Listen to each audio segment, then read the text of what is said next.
बिस्मिल्लाहिर्रहमानिर्रहीम। अस्सलाम वालेकुम स्टूडेंट्स, मैं हूं वाजिद अली कंबो, आपका chemistry teacher. Student second year chemistry chapter 14 और आज हम कार्बोहाइड्रेट्स इसको स्टडी कर रहे हैं। तो ये हम आगाज करते हैं। माय डियर स्टूडेंट्स, बायोपॉलीमर्स, इसमें हम पढ़ेंगे कार्बोहाइड्रेट्स, प्रोटीन, लिपिड्स, एंजाइम्स और फिर हम न्यूक्लिक एसिड्स को पढ़ेंगे। कार्बोहाइड्रेट्स से मैं आगाज करता हूं। कार्बोहाइड्रेट्स की डेफिनेशन से पहले हम देखते हैं कि इसको डिफाइन हम कैसे करेंगे। The polyhydroxy compounds of the polyhydroxy, जिनमें एक से ज्यादा OH ग्रुप पाए जाते हैं। OH is the hydroxyl group. तो जिनमें एक से ज्यादा OH ग्रुप हों तो हम उसे कहते हैं polyhydroxy. The polyhydroxy compounds of aldehydes and ketones. तो the polyhydroxy compounds of aldehyde and ketones are called carbohydrate. ये कार्बोहाइड्रेट की ना डेफिनेशन है कि कार्बोहाइड्रेट्स ऐसे कंपाउंड्स हैं जिनमें एल्डिहाइडिक ग्रुप है या कीटोनिक ग्रुप है और साथ ही साथ जिसमें हाइड्रोक्सल ग्रुप पाया जाता है। मसलन मैं आपके साथ ना एक कार्बोहाइड्रेट शेयर करता हूं, this one is the glucose. हम इसको आगे डिटेल से पढ़ेंगे। अगर आप इसमें देखेंगे ना, इस ग्लूकोज में ये जो ऊपर है, this one is the aldehydic group, और नीचे आप देखेंगे यू हैव 5 हाइड्रोक्सल ग्रुप। तो 5 हाइड्रोक्सल ग्रुप की वजह से दिस वन इज पॉलीहाइड्रोक्सी, और अल्डिहाइड ग्रुप की वजह से तो इसमें 2 फंक्शनल ग्रुप पाए जा रहे हैं, हाइड्रोक्सल ग्रुप और अल्डी। Similarly this one is the structure of fructose. अगर आप इस स्ट्रक्चर को देखेंगे तो इसमें ये आपके पास OH ग्रुप है, हाइड्रोक्सल ग्रुप है। एक से ज्यादा होने की वजह से हम इसे पॉलीहाइड्रोक्सल ग्रुप, पॉलीहाइड्रोक्सी कहते हैं। And this one is the ketonic group. तो आपके पास ये जो ग्लूकोज है या ये जो फ्रुक्टोज है, both are polyhydroxy and they contains aldehyde in glucose and ketonic group in fructose. So these are polyhydroxy compounds of aldehyde and glucose and ketone, and these are carbohydrates. My dear student, carbohydrates, इसके बारे में कुछ और चीजें। Carbohydrates जो है ना, ये the term carbohydrates is applied to a large number of relatively heterogeneous compounds. ये जो टर्म कार्बोहाइड्रेट्स है, ये बहुत बड़ी तादाद में रिलेटिवली हीट्रोजीनियस कंपाउंड्स। अब ये हीट्रोजीनियस कंपाउंड्स क्या होते हैं, इसके बारे में 2 मुख्तलिफ राय हैं। एक राय ये है कि हीट्रोजीनियस कंपाउंड एक ऐसा कंपाउंड जिसमें एक से ज्यादा फंक्शनल ग्रुप पाए जाते हैं, और अभी हमने कहा कि कार्बोहाइड्रेट्स में हाइड्रोक्सल ग्रुप के साथ साथ अल्डिहाइड या कीटोनिक ग्रुप भी पाया जाता है। एक से ज्यादा फंक्शनल ग्रुप होने की वजह से हम इसे हीट्रोजीनियस कंपाउंड कहते हैं। एक और भी नुक्ता नजर है, एक और भी पॉइंट ऑफ व्यू है, और वो क्या है, वो अगर आप देखेंगे ना, my dear student, all these are carbohydrates. आप इस कार्बोहाइड्रेट देखें, अ लार्ज वेराइटी, एक बहुत बड़ी तादाद में एक बहुत बड़ी वेराइटी मौजूद है कार्बोहाइड्रेट्स की। आप इसमें देख लें, honey, that is a grape, fruits, all these fruits are the starch, you have the glycogen, you have the cellulose, wood, all the cotton, all these are carbohydrates. इसका मतलब क्या हुआ, इसका मतलब यह है कि नेचर में सबसे ज्यादा जो बायोपॉलीमर पाया जाता है दैट इज द कार्बोहाइड्रेट। तो कार्बोहाइड्रेट सबसे ज्यादा देखें, the most abundant biomolecules on earth, जमीन पर या मैं नेचर में कहूंगा तो जमीन पर या नेचर में सबसे जो अबंडेंट बायोमॉलिक्यूल्स हैं, they are the carbohydrates. It should be kept in mind. Every year photosynthesis converts 100 billion metric tons of carbon dioxide and water into cellulose and other plants product. ये बहुत बड़ी तादाद है, ये बहुत बड़ी तादाद है जो फोटोसिंथेसिस के जरिए कार्बोहाइड्रेट, ये cellulose is a type of carbohydrate, carbohydrate की एक टाइप है। माय डियर स्टूडेंट, इसके साथ साथ एक और भी इंपॉर्टेंट बात आपसे इनमें बिठाएं। हमारी बुक में ना कहते हैं कि कार्बोहाइड्रेट्स आर कॉमनली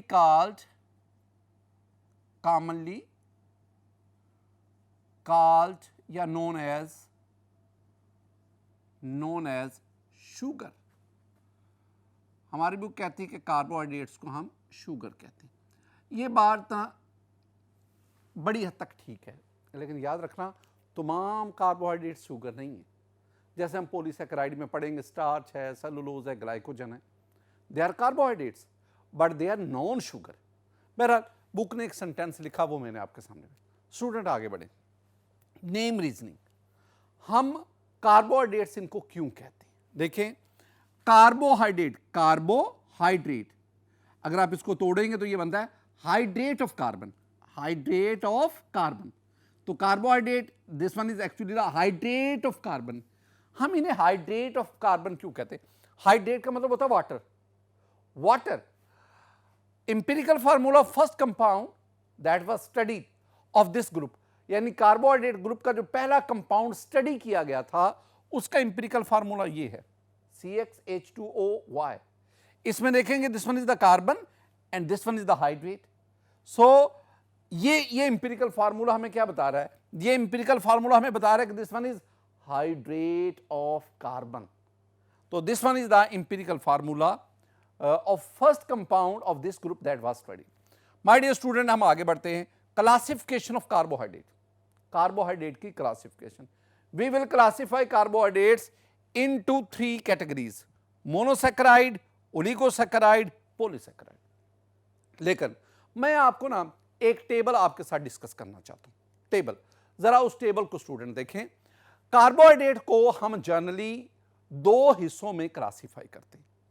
एक आपके पास आएगा शुगर्स और एक आएगा नॉन शुगर्स। ये जो शुगर्स हैं they are further classified into oligosaccharide, monosaccharide and then oligosaccharide. अब ये जो मोनोसैकेराइड है और ओलिगोसैकेराइड है, आप इनकी ये 2-2, 3-3 प्रॉपर्टीज देख सकते हैं। हाइड्रोलाइज हो जाते हैं, हम इन्हें सिंपल शुगर्स कहते हैं, they are sweet in taste होते हैं, और दे आर क्रिस्टलाइन सॉलिड। ये इनकी है, और इनकी नीचे मैंने एग्जांपल्स भी लिख दी। इसके अलावा जो नॉन शुगर्स हैं they are known as polysaccharide. अब इनकी प्रॉपर्टीज जो होंगी वो इन जो शुगर्स हैं उनसे बिल्कुल मुख्तलिफ होंगी। ये देख सकते हैं कि sugars they are sweet in taste, ये टेस्टलेस हैं। शुगर ये ज्यादा क्रिस्टलाइन है, वो अमार्फस हैं। शुगर ये सॉल्युबल होते हैं, वो जनरली इनसॉल्युबल होते हैं। ये कुछ प्रॉपर्टीज आप इनकी आपस में कंपेयर कर सकते हैं। और इन नॉन शुगर में, जिसे मैंने पॉलीसैकेराइड कहा, you have the examples of cellulose, starch, glycogen and many more. Generally तो हम ये वाला जो टेबल है ना, ये स्टूडेंट आपको आना चाहिए। अब मैं टेक्स्ट बुक की तरफ आता हूं, तो टेक्स्ट बुक जो है वो कार्बोहाइड्रेट्स को 3 कैटेगरीज में क्लासिफाई करती है। We have the monosaccharide, we have the oligosaccharide and we have the polysaccharide. Student, इस लेक्चर में ना मैं इन 3 टाइप्स में से 2 टाइप्स आपके साथ डिस्कस करूंगा। एक है मोनोसैकेराइड और दूसरा क्या है? ओलिगोसैकेराइड। इंशाअल्लाह नेक्स्ट लेक्चर में हम पॉलीसैकेराइड इसको डिस्कस करेंगे। तो पहले हम आगाज किससे करते हैं? मोनोसैकेराइड से। एक और भी बात ध्यान में रखना, ये जो सैकेराइड है ना, saccharide, the word saccharide is derived from Greek word सैकर which mean sugar. इसका मतलब होता है शुगर। और एक और भी बात याद रखना, जब हम इनको नाम देंगे ना, तो नाम के एंड पे ओज आएगा, और ये जो ओज है, जैसे ग्लूकोज, जैसे फ्रुक्टोज, जैसे मेनोज, तो ओज का लफ्ज जो है ना, ये भी लफ्ज शुगर की तरफ इशारा है। ये सैकेराइड इट मीन शुगर, और ओज भी शुगर की तरफ इशारा है। तो पहले हम किसकी तरफ चलते हैं? हम मोनोसैकेराइड को स्टडी करते हैं। My dear student, monosaccharide, mono one, saccharide, sacchars mean sugar. इसके बारे में 2-3 पॉइंट्स तो पहले ध्यान में बिठाओ ना। Monosaccharides are simple sugars which can not be hydrolyse. 2 बातें हैं। मोनोसैकेराइड ये सिंपल शुगर्स हैं, सिंपल शुगर्स। और दूसरी बात इंपॉर्टेंट है, these carbohydrates can not be hydrolyse. इनकी हाइड्रोलिसिस नहीं होती। अब ये जो मोनोसैकेराइड हैं और ओलिगोसैकेराइड, जो 2 टाइप्स आज हम डिस्कस कर रहे हैं, मोनोसैकेराइड और oligosaccharide, both are sugars, both are crystalline solids, both are sweet in taste. लेकिन दोनों में फर्क क्या है? Monosaccharide can not be hydrolysed but oligosaccharide can be hydrolysed. ये दोनों में एक बुनियादी फर्क है। The empirical formula of monosaccharide is CH2ON, और N जो है that is from not less than 3, यानी जो N है ये 3, 4, 5, 6, 7 तक भी हो सकता है। Monosaccharide is either aldoses having the aldehydic group और ketoses having the ketonic group.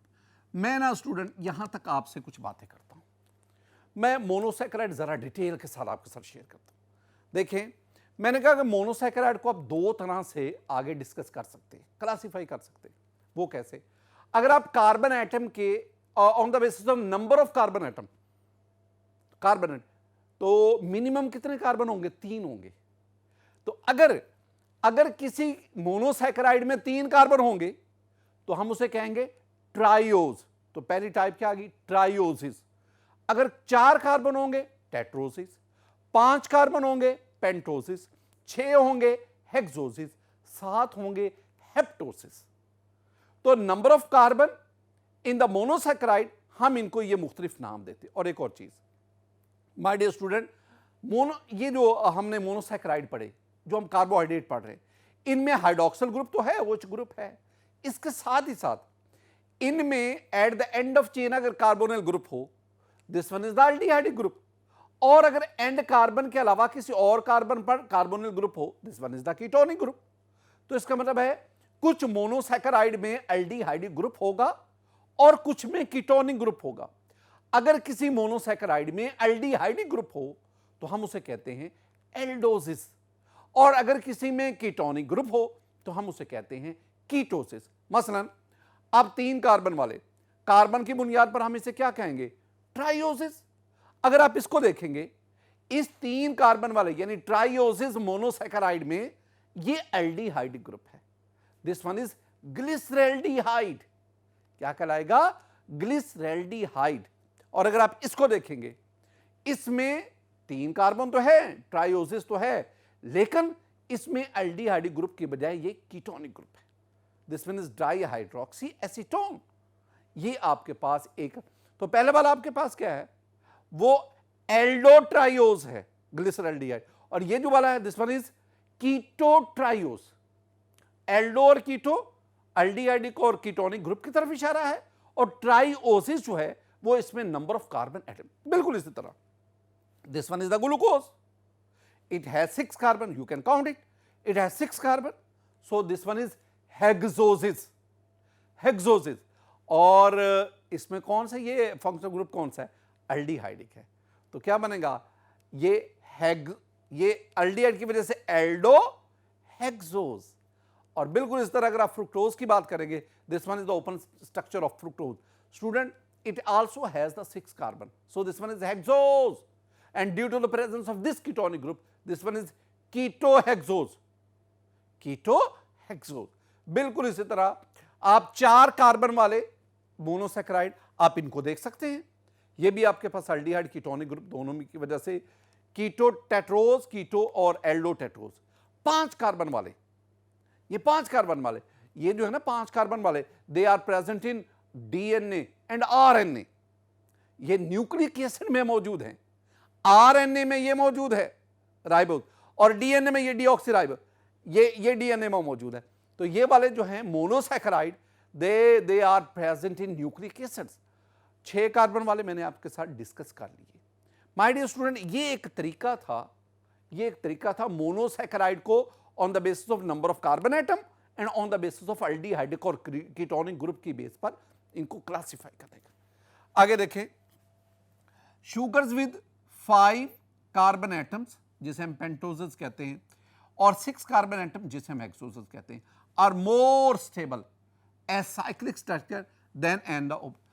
अब हम ना शुगर से मुराद या कार्बोहाइड्रेट है, और यहां कार्बोहाइड्रेट से मेरी मुराद है मोनोसैकेराइड। तो 5 कार्बन वाले या 6 कार्बन वाले वो रिंग की फॉर्म में ज्यादा स्टेबल होते हैं, ओपन स्ट्रक्चर में वो कम स्टेबल होते हैं। ये स्टूडेंट कुछ बातें थी जो आपने यहां मोनोसैकेराइड की तक आपने याद करनी है।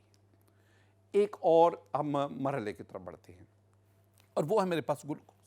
लेकिन याद एक बात रखना, ग्लूकोज को पढ़ाने से पहले ना मैं कुछ आपके साथ ना इंपॉर्टेंट स्टीरियोकेमिस्ट्री के लिहाज से ना सिर्फ आपकी इंफॉर्मेशन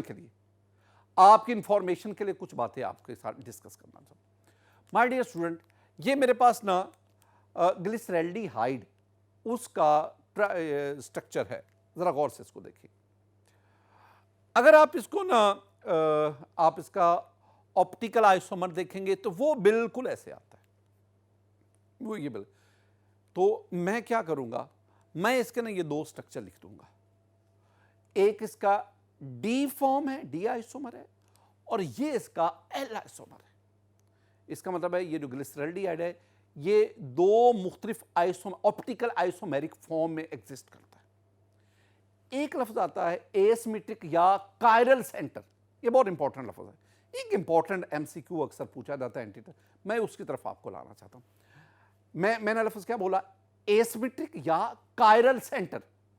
कायरल सेंटर हम उस कार्बन को कहते हैं जो चार मुख्तलिफ ग्रुप से अटैच हो। जैसे आपने ग्लिसरैल्डिहाइड को देखेंगे, ग्लिसरैल्डिहाइड में ये जो कार्बन है this one is the chiral centre, this one is the asymmetric, क्योंकि ये कार्बन चार मुख्तलिफ ग्रुप्स के साथ अटैच है। अब मैं जानना चाहता हूं कि अगर किसी भी मोनोसैकेराइड में, शुगर में आपके पास ये कायरल या एसिमेट्रिक सेंटर मौजूद है तो इसके नंबर ऑफ ऑप्टिकल आइसोमर्स कितने बनेंगे। उसके लिए आपके पास एक फार्मूला है और वो फार्मूला है 2 raised power n। What is n? n is the number of optical center, number of asymmetric या chiral center। अब इसमें देखें, अब ग्लिसरैल्डिहाइड की बात करें, it has only one chiral center। Here the value of n is 1 or 2 raised power n, 2 raised power 1, that is equal to 2। It means it has 2 optical isomers, 2 isomers हैं इसके पास। मैं ना ग्लूकोज की तरफ आता हूं। My dear student, look at this one is a glucose molecule, open chain structure की बात कर रहा हूं। आप इसमें नंबर ऑफ एसिमेट्रिक या कायरल सेंटर काउंट करें। My dear student, आप देखेंगे it has 4 एसिमेट्रिक या कायरल सेंटर्स, 4 हैं। इसका मतलब क्या हुआ, 2 raised power 4। अगर 2 raised power 4 लेंगे द आंसर इज 16। इसका मतलब हुआ कि glucose it has 16 optical isomers, I mean stereo isomers भी कहते हैं। ये 16 स्टीरियो आइसोमर्स रखता है।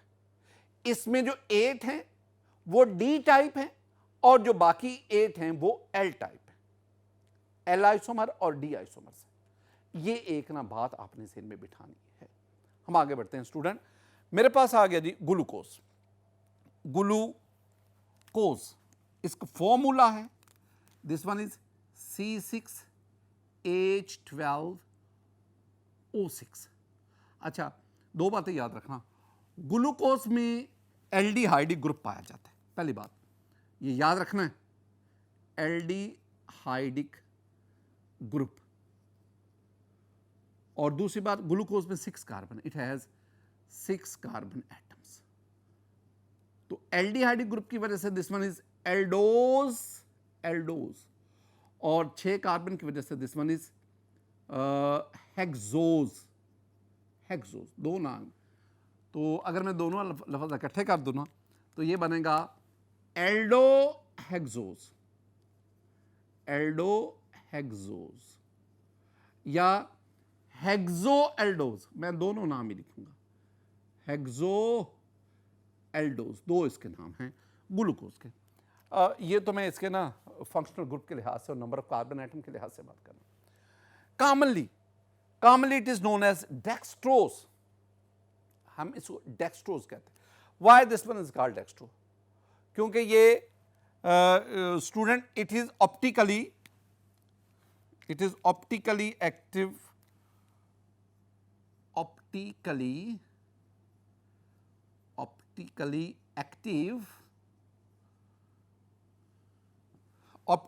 Active dextrorotatory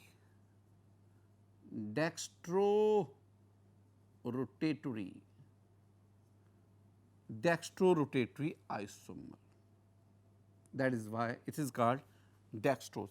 This one is also called grape sugar. Why this one is called grape sugar? Because it is present in most of the fruits, especially in grapes and in honey.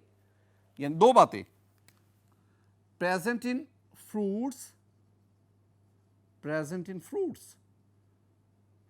in free states, especially in grapes, अंगूरों में, और in honey, शहद में ये मौजूद होता है.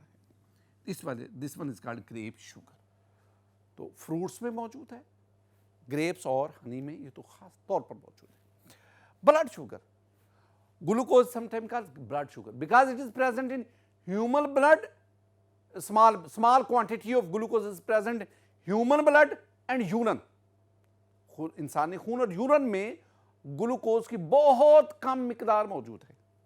कितनी मिकदार मौजूद है? कहा जाता है कि 70 to 110 मिलीग्राम है, that is present in 100 millilitre of blood.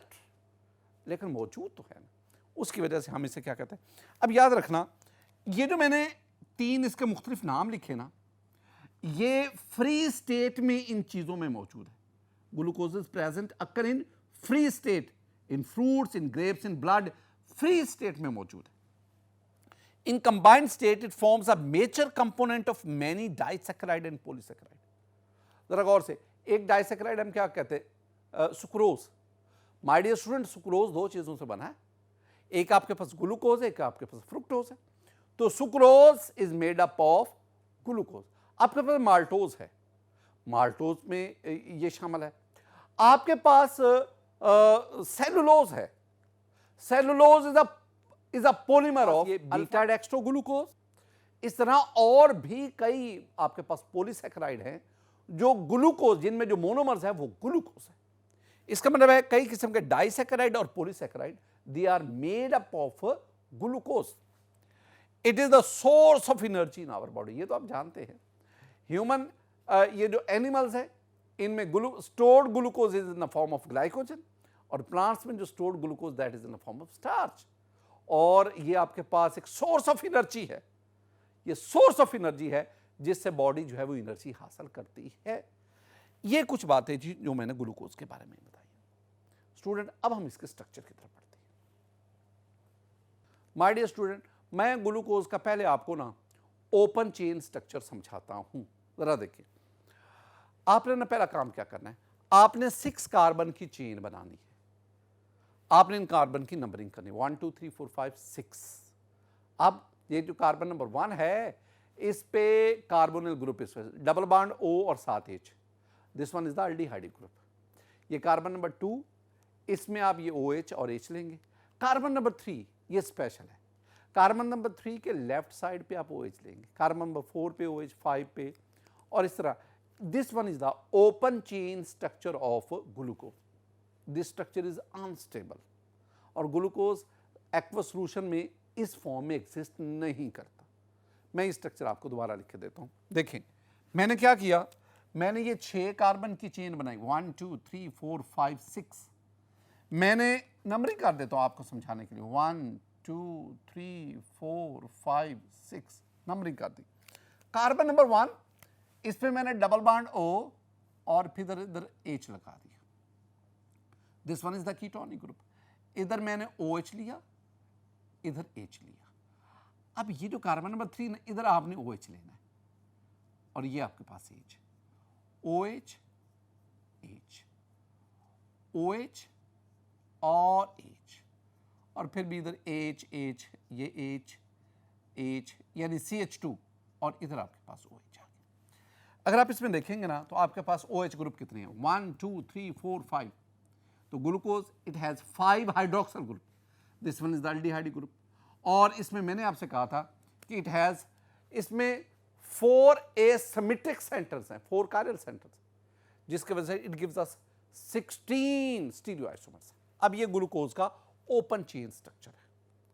अब मैंने क्या करना है, ग्लूकोज ओपन स्ट्रक्चर में अनस्टेबल है, मैं इसको साइक्लिक फॉर्म में लाना चाहता हूं. इंपॉर्टेंट है कुछ बातें स्टूडेंट, बहुत इंपॉर्टेंट बातें. आगाज में कहां से करता हूं, मैं आगाज करता हूं फॉर्मेशन ऑफ हेमी एसिटल, और फिर मैं एसिटल की तरफ बढ़ूंगा. पहले फॉर्मेशन ऑफ हेमी एसिटल और फिर एसिटल की तरफ आए. देखिए, स्टूडेंट याद रखना कि जब कोई एल्डिहाइड अल्कोहल से रिएक्शन करता है, एल्डिहाइड अल्कोहल से रिएक्शन करता है, तो आपके पास ये हेमी एसिटल बना। हेमी एसिटल में ये जो कार्बन है ना, इसके एक तरफ OR ग्रुप है, एल्कोक्सी ग्रुप, और एक तरफ OH ग्रुप है, हाइड्रोक्सिल ग्रुप। अब ये फर्दर जो है, ये फर्दर आपके पास इस कंडीशन में क्या, this one is the acetal. इस एसिटल में इस कार्बन के साथ दोनों तरफ OR ग्रुप साग है, तो हम क्या कहेंगे, ये बात बार बार मैं ज़हन में उठा रहा हूं।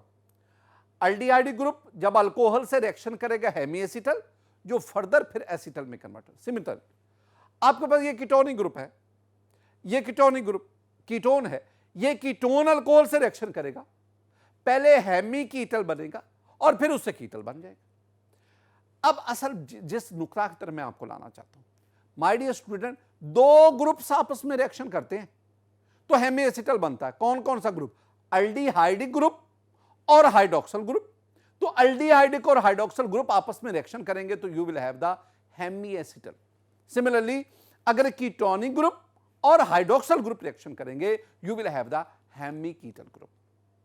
काम क्या करना है, मैं ना ग्लूकोज को साइक्लिक फॉर्म में ले जाना चाहता हूं, तो भाई आपने काम यह करना है, यह carbon number 5, very important, carbon number 5 पर यह जो हाइड्रोक्सिल ग्रुप है, यह कार्बन नंबर 1 के एल्डिहाइडिक ग्रुप के साथ रिएक्ट करेगा, रिएक्ट करके आपके पास इस शक्ल में आएगा, this one is the Hemy acetal.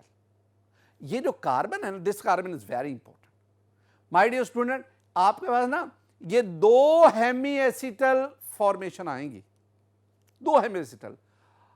हमारी बुक वाला क्या कहती है, हमारी बुक ये ऊपर वाले को कहती है, this one is alpha dextro glucose. Alpha, मैं इसे ऐसा नहीं कहूंगा, मैं कहूंगा this one is alpha dextro glucopyranose. क्यों जी ग्लूकोपाइरानोज मैं क्यों कह रहा हूं? देखें, this one is the structure of पायरन और इससे मिलता जुलता ये स्ट्रक्चर है, लिहाजा this one is called alpha dextro glucopyranose and this one is called beta dextro glucopyranose. Technically ये इसका नाम है। अच्छा, अब जरा एक और चीज, ये जो दोनों है ना, अल्फा डेक्स्ट्रो और beta dextro glucopyranose, these are also interconvertible, ये भी आपस में इंटरकन्वर्टेबल है। तीन चीजें आपके सामने आ गई। एक आपके पास, मैं अगर बुक वाली बात ही करता हूं ना आसान सी, आपके पास ये बीटा डेक्स्ट्रो ग्लूकोज, फिर open chain glucose in open chain structure, and you have the beta dextro glucose, alpha dextro. अब ये तीन चीजें आ गई। अब ये जो बीटा डेक्स्ट्रो ग्लूकोज है, it is more stable then alpha dextro glucose. कितना? बीटा डेक्स्ट्रो ग्लूकोज ये ज्यादा अबंडेंटली एग्जिस्ट करता है, ये 64% है, और अल्फा डेक्स्ट्रो ग्लूकोज ये सिर्फ 34% है, 36% है। और ये जो आपके पास ओपन स्ट्रक्चर, ये तो बहुत कम है ना, ये आपके पास 0.02% एग्जिस्ट करता है। ये जो एग्जिस्टेंस है ना, ये मैं आपको एक्वस सॉल्यूशन में ये आपके साथ डिस्कस कर रहा हूं। अब इन्हीं चीजों को जरा स्टूडेंट मैं आपको बना के, जैसे आपने एग्जाम में बनाना है, उसको भी जरा देखें। मैंने क्या कहा, मैंने कहा आपके पास ये जो कार्बन नंबर 1 है और कार्बन नंबर 5 है, तो इसका ये जो OH ग्रुप है, इसके साथ रिएक्शन करेगा। Hydroxyl group of carbon number 5 will react with aldehyde group of carbon number 1। आपके पास दो शक्लें आ गई। अच्छा ना, ये जो आपके पास इसका साइक्लिक स्ट्रक्चर बनता है ना ग्लूकोज का, ये 6 मेंबर्ड होता है। 6 मेंबर्ड कैसे, जरा देखो, ये कार्बन नंबर, यहां पे कार्बन, यहां पे कार्बन, यहां पे कार्बन, ये कार्बन, ये कार्बन और ये ऑक्सीजन है। मैं आपको बनाने का तरीका बता रहा हूं, बिल्कुल सेम इधर। This one is the carbon, this one is the carbon, ये भी कार्बन, ये कार्बन है, ये कार्बन है, but here we have the oxygen, ये हमारे पास है। स्टूडेंट, आप इनको ना आपस में कोवलेंट बॉन्ड के जरिए जोड़ दें, ये कोवलेंट बॉन्ड आ गया। अब ये हेमी एसिटल बनते ना, यहां पे CH2OH आ गया। Here we also have the, इनको भी आप जोड़ेंगे इस तरह कोवलेंट बॉन्ड के जरिए। We have, here we have CH2OH, ये आपके पास आ गया। अब स्टूडेंट, आपने काम क्या करना है, नंबरिंग कर लें, this one is carbon number 1, this one is carbon number 2, carbon number 3, 4, 5 and 6, ये 6 आ गए। अब ना कार्बन नंबर 1, इस पे जरा गौर से देखना, अगर OH हो ऊपर और H हो नीचे, ये इंपॉर्टेंट पॉइंट है। और इधर मैं चेंज क्या करता हूं, मैं इधर OH नीचे करता हूं और H ऊपर करता हूं, मैंने इनको चेंज किया है। बाकी किसी भी पोजीशन को मत छेड़ें। कार्बन नंबर 2 पे आप क्या करें, OH नीचे, कार्बन नंबर 4 पे OH नीचे, लेकिन याद रखना कार्बन नंबर 3 पे OH अंदर हो, यहाँ ऊपर लिखेंगे, ये H, ये H और ये H। या मैंने क्या कहा, ये H ऊपर, OH नीचे, ये कार्बन नंबर 1 है, कार्बन नंबर 2 है, 3 है, 4 है, 5 है, 6। कार्बन नंबर 3 में OH ऊपर होगा, बाकी सब में OH नीचे आ रहा है, ये H और ये आपके पास, इसमें ये H ऊपर और इसमें भी H किधर आएगा, ऊपर आएगा, ये आपके पास एक। अब ना जरा गौर से देखना, अगर बाकी ना कोई चेंज नहीं, मैं सिर्फ इस जो रेड मार्कर से मैंने लिखा ना इसकी तरफ आए, बाकी दोनों में 100% सेम है, कोई चेंज नहीं है। चेंज है दोनों में तो सिर्फ इसकी है, ये वाला कार्बन इस पे। अब ना अगर OH हो नीचे तो this one is called alpha dextro, हमारी बुक कहती है ना अल्फा डेक्स्ट्रो ग्लूकोज, तो मैंने क्या कहा है, अल्फा डेक्स्ट्रो ग्लूकोपाइरानोज। तो बहरहाल मैं बुक को फॉलो करूंगा और बुक मेरी कह रही है जी अल्फा डेक्स्ट्रो ग्लूकोज, और अगर OH ऊपर जाएगा this one is called beta dextro glucose, these are two. अब ना ये इसमें इंटर कन्वर्टेबल है, ये इसमें इंटर कन्वर्टेबल है, और ये दोनों आपस में म्यूटो रोटेशन होती है, ये आपस में इंटर कन्वर्टेबल। इन चारों में, इन तीनों में ये जो बीटा वाली, this one is the most stable cyclic form, वो भी स्टेबल है लेकिन लेस स्टेबल है। यानी ये 2/3 एग्जिस्टेंस है, वो 1/3 एग्जिस्टेंस है, और ये दो लीस्ट स्टेबल है, और इसके एग्जिस्टेंस एक्वस सॉल्यूशन में बहुत ही कम पाई जाती है। आपने इन स्ट्रक्चर को याद करना है। बाद दफा एग्जाम में ना ये आपसे स्ट्रक्चर ही पूछ लिखते हैं, राइट डाउन द, यानी एग्जाम में क्वेश्चन क्या आता है, write down the open chain structure and cyclic structures of glucose. तो फिर आपने इन स्ट्रक्चर को, लेकिन इसमें गलती नहीं होनी चाहिए। स्टूडेंट हम आगे बढ़ते हैं। We have another monosaccharide that is fructose. Fructose के बारे में, it is found in combined and free state. Combined state में भी है, कंबाइंड का मतलब है कि फ्रुक्टोज जो है ये ग्लूकोज के साथ मिलता है तो आपके पास सुक्रोज बन जाता है, तो सुक्रोज में it is in combined state. और भी कई ऐसे कार्बोहाइड्रेट्स हैं जिसमें फ्रुक्टोज कंबाइंड स्टेट में पाया जाता है। दूसरी बात, it is used as a sweeting agent in confectionery. ये कभी आप ना बहुत बड़े बड़े दुकानें देखते हैं, उसके ऊपर लिखा होता है बेकर्स एंड कॉन्फेक्शनर्स, तो ये जो स्वीट्स हैं उन वगैरह में ये स्वीटनिंग एजेंट के तौर पर, यानी इसमें ना स्वीटनेस आम शुगर की निस्बत ज़्यादा होती है। As substitute of cane sugar के एक सब्स्टिट्यूट के तौर पर use. Structure of fructose, my dear student, first of all this one is the open chain structure of fructose. 6 carbon की चेन बनाएं, हर कार्बन की नंबरिंग करें। अब ना कार्बन नंबर 2 पे डबल बॉन्ड O यानी कीटोनिक ग्रुप बन गया ना, और कार्बन नंबर 3 की लेफ्ट साइड पे आपने OH लगाना है, बाकी सब पे राइट पे OH और लेफ्ट पे आप H लगाना। This one is the open chain structure of fructose. My dear student, ये जो फ्रुक्टोज है ये भी एक्वस सॉल्यूशन में जाकर साइक्लिक फॉर्म में, और साइक्लिक फॉर्म में ये स्टेबलाइज हो जाता है। अब जब ये साइक्लिक फॉर्म में जाएगा ना तो क्या कहेंगे, कार्बन नंबर 5 का जो हाइड्रोक्सिल ग्रुप है ये कार्बन नंबर 2 के जो कीटोनिक ग्रुप है, कार्बोनिल ग्रुप है, उसके साथ रिएक्ट करेगा और आपके पास ये 5 मेंबर्ड रिंग बनेगा। ये 5 मेंबर्ड। अब ये भी 2 शक्लों में पाया जाता है, ये भी अल्फा डेक्स्ट्रो और बीटा डेक्स्ट्रो। लेकिन यहां पे ना मैं दोबारा बात करना चाहूंगा, यहां पे एक बात ज़हन में बिठाना, ये जो अल्फा डेक्स्ट्रो फ्रुक्टोज नहीं हम इसे कहते, this one is alpha dextro furanose, beta dextro furanose. Why this one is called furanose? Because the basic structure of alpha and dextra cyclic form of fructose, it is very much resemble to that of furan. Furan से structure resemblance की वजह से हम इसके cyclic structure को alpha डेक्स्ट्रोफ्यूरानोज या beta डेक्स्ट्रोफ्यूरानोज कहते हैं। इन दोनों में से एक बार याद रखना, आपकी इंफॉर्मेशन के लिए बता रहा हूं, ग्लूकोज ने भी साइक्लिक स्ट्रक्चर बताया था, but that was 6 member ring, और फ्रुक्टोज का जो cyclic structure that was 5 member ring, 5 इसमें। लेकिन याद रखना, ग्लूकोज का साइक्लिक स्ट्रक्चर फ्रुक्टोज के साइक्लिक स्ट्रक्चर की निस्बत ज्यादा स्टेबल है, और यह भी आपको पता है कि 6 मेंबर्ड रिंग ज्यादा स्टेबल होता है as compare to the 5 membered ring में रिंग स्ट्रेन ज्यादा होती है। रिंग स्ट्रेन ज्यादा होने की वजह से उसकी स्टेबिलिटी कम हो जाती है, रिएक्टिविटी बढ़ जाती है। आपने फ्रुक्टोज का ये साइक्लिक स्ट्रक्चर और ओपन स्ट्रक्चर दोनों याद करनी है। माय डियर स्टूडेंट, ये कुछ बातें थी जो हमने मोनोसैकेराइड में पढ़ी। अब हम बढ़ते हैं ओलिगोसैकेराइड की तरफ। माय डियर स्टूडेंट, ओलिगोसैकेराइड, ये जो ओलिगो है, ओलिगो मीन अ फ्यू, और सैकेराइड वो आपने जाना, उसका मतलब होता है शुगर।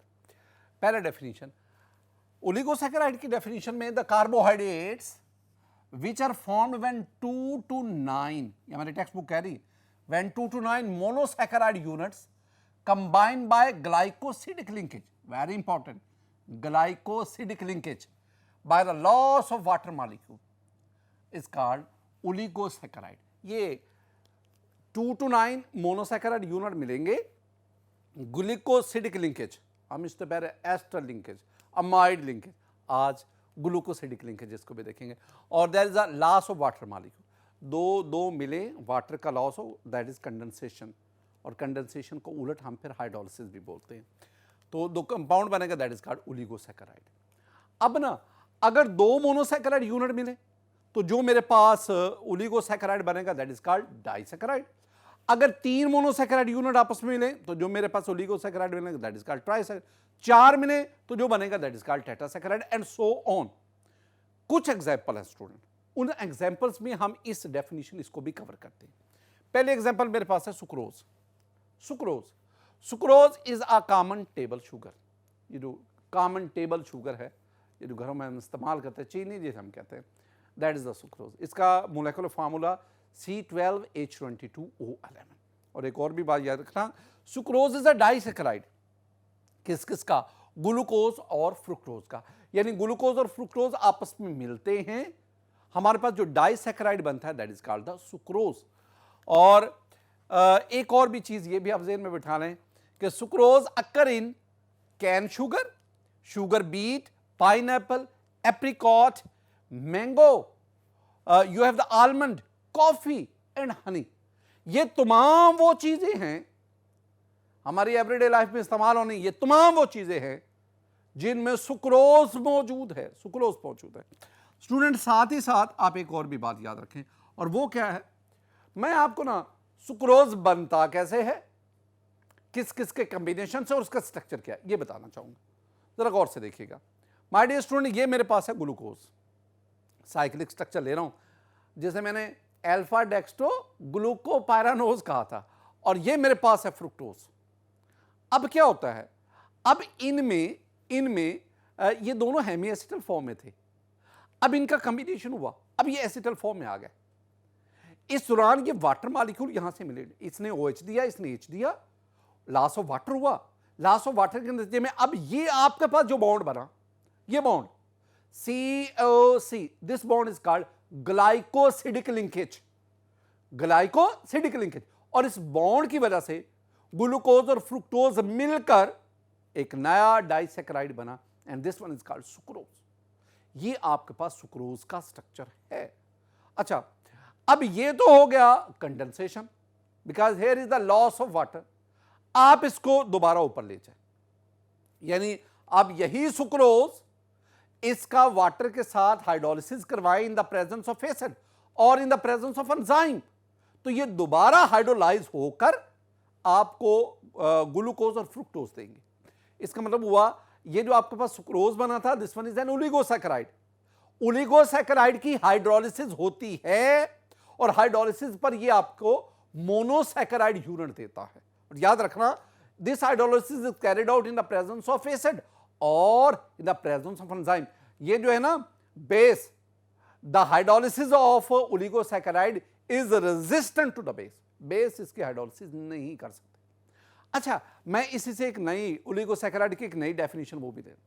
द कार्बोहाइड्रेट्स, यानी नई डेफिनेशन आप क्या कहेंगे, the carbohydrates which upon hydrolysis by water in the presence of an acid or an enzyme give 2 or more monosaccharide units, that they are called the, those carbohydrates called the oligosaccharide।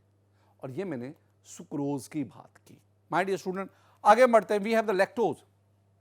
Lactose is called milk sugar. Milk sugar, this one is also a disaccharide of glucose and galactose. ऊपर आपके पास क्या था, sucrose, this one is a disaccharide. Lactose, this one is also a disaccharide. लेकिन sucrose किन किन का disaccharide है, वो ग्लूकोज और फ्रुक्टोज का है। और लैक्टोज ये किन किन का डाइसैकेराइड है, ये ग्लूकोज और गैलेक्टोज का। ग्लूकोज तो दोनों में मौजूद है, ग्लूकोज तो इसमें भी मौजूद है, ग्लूकोज इसमें। लेकिन सुक्रोज में जो दूसरा मोनोसैकेराइड है वो फ्रुक्टोज है और लैक्टोज में जो दूसरा है वो गैलेक्टोज। ये बात याद रखनी स्टूडेंट।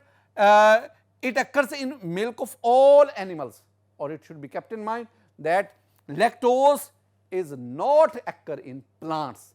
तमाम एनिमल्स में मौजूद है उनके दूध में, लेकिन ये प्लांट्स में मौजूद नहीं। अब जरा एक बात देखिए, मैंने क्या कहा, ये आपके पास स्टूडेंट ये ग्लूकोज है, ये आपके पास गैलेक्टोज है। ग्लूकोज और गैलेक्टोज में भी ना आपने डिफरेंस देखना है। मैं साइक्लिक स्ट्रक्चर ले रहा हूँ, डिफरेंस देखना है ग्लूकोज में और गैलेक्टोज और ग्लूकोज में। डिफरेंस यहां मौजूद है, ग्लूकोज में ये OH नीचे है, गैलेक्टोज में ये OH ऊपर है। बाकी कोई चेंज नहीं है, बाकी बिल्कुल सेम है। अब इन दोनों की कंडेंसेशन हुई, लॉस ऑफ वाटर मॉलिक्यूल हुआ और आपके पास ये डाइसैकेराइड बना एंड दिस डाइसैकेराइड इज ये लैक्टोज है। अब आप इस लैक्टोज की हाइड्रोलिसिस लिख करें, जब आप इसके हाइड्रोलिसिस करवाएंगे you will have the glucose and galactose. ये बात ज़हन में बिठानी student. You have another disaccharide, that is maltose. Maltose is a disaccharide of 2 glucose molecule. हमने ना चैप्टर 11 में जब हमने पढ़ा था ना फर्मेंटेशन, वहां भी मैंने बात की थी कि आप जो माल्टोज है, आप एंजाइम जो है माल्टेज, उसकी मौजूदगी में आप इसकी हाइड्रोलिसिस करवाएं, you will have 2 molecule of glucose. वही बात यहां पे। तो अब जरा माल्टोज, अच्छा याद रखना, सुक्रोज, लैक्टोज, माल्टोज, इन तीनों का एक ही मोलेकुलर फार्मूला C12H22O11। तीनों का एक ही मोलेकुलर फार्मूला, स्ट्रक्चर डिफर करता है।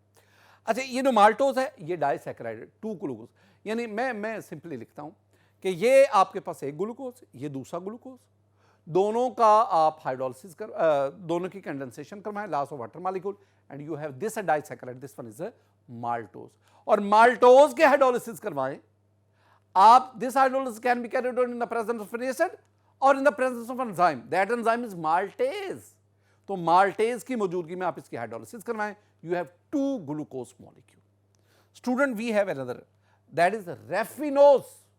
रेफिनोज, इस मोलेकुलर फार्मूला C18H32O16। ये रेफिनोज है। रेफिनोज इज अ ट्राइसैकेराइड, किस किस का, ग्लूकोज का, फ्रुक्टोज का और गैलेक्टोज का। यानी आप ना एक वर्ड इक्वेशन लिख लेना, आसान काम करें। रेफिनोज, आप इसकी हाइड्रोलिसिस करवाएं, एरो के ऊपर पेज पॉजिटिव लिख रहे हैं, यानी एसिडिक हाइड्रोलिसिस। तो आपके पास क्या बनेगा, ग्लूकोज बनेगा, फ्रुक्टोज बनेगा और साथ ही आपके पास गैलेक्टोज बनेगा। ये आपके पास था रेफिनोज। माय डियर स्टूडेंट, आज के इस लेक्चर में हमने कार्बोहाइड्रेट का आगाज किया और मैंने कार्बोहाइड्रेट्स 2 उसके जो टाइप्स थी मेजर, एक मोनोसैकेराइड और एक ओलिगोसैकेराइड, ये आपके साथ डिस्कस किया। नेक्स्ट लेक्चर में इंशाल्लाह मैं आपको पॉलीसैकेराइड वो आपके साथ डिस्कस करूंगा। मेरी दुआ है कि अल्लाह ताला आप अपना फजल फरमाए, अल्लाह ताला आप अपना करम फरमाए। अस्सलामु अलैकुम व रहमतुल्लाह।